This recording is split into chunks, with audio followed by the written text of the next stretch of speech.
Pagaid, bišķi garām.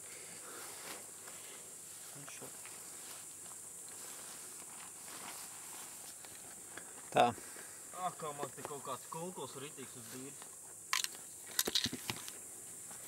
Nezinu, ko jūs te pārbaudījāt. Es baudīju savu pusi. Tā jāsāk no balviem.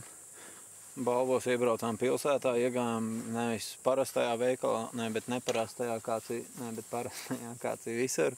Iegājām kaut kādā interesantā nosaukuma veikalā. Izbraucām cauri, pabraucām bišķi apakaļ pa vienu ielu, lai redzētu centru, bet neko daudz arī neredzējām.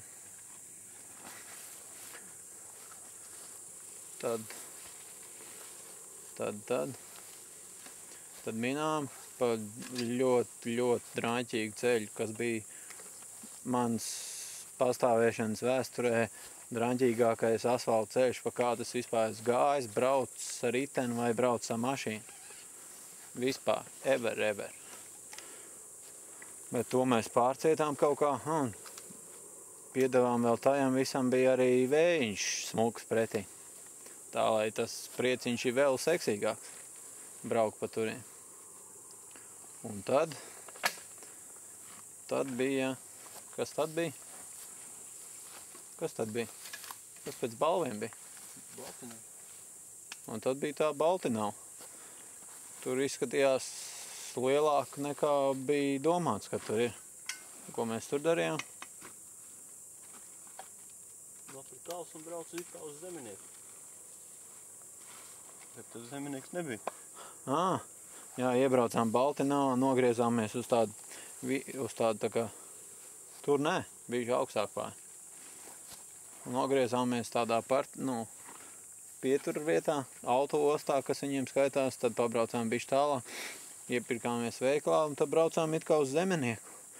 Bija priekšā 11 km Zeminieks, vai pat 20. Minām un tur izrādās šogad tieši, karta ir pagājušā gada, šogad ir viss uztaisīts svaigs, 12 km garumā. Pēc tam bija Zeminieks, sākumā sūdīgs, un tad mazliet normālāks. Caur mežiņu. Tur bija viena meitene, kas neparādīja savu seju.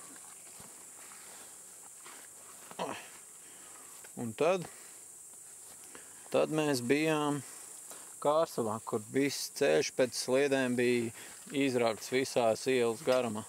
Iebraucām bišķiņu nostāk uz Cento. Sapirkām, tā kā Naurim šodien ir dzimšanas diena, viņš nopirka 4 šampjus. Un tad minām pa to ceļu kaut kā mēģinām tikt uz Ludzas ceļu. Tikām uz Ludzas ceļu, kad līdz 8 km minām, līdz vietai kaut kādai kaut kādai, kur ir zivu baznīca. Vispārējais tur ir pamests. Vispārējais pamests. Un tad mēs iebraucām pa zemes ceļu 5 km un pēc tam apakaļ un tad vēl visādīgi un atradām vietu pie upes. Ko mums parādīja viens it kā krievs kaut kāds, kas dzīvoja mājā, kurā Kaspars gribēja ieiet. Bet man viņš liekas aizdomīgs un viņš sazvanīs savus džekus un viņi atbrauks te turists aplaupīt. Tas mēsliņš plats 70 maksā, liekas, ne? Jā. Domāju, labi. Daudz netērēšu bez tādām. Ok, savādāk viss normāli. Tagad tumšs, telts iekārtot, viss ir izdarīts, jāsakārto, jāsiekšā un mēs sākam dzert visu.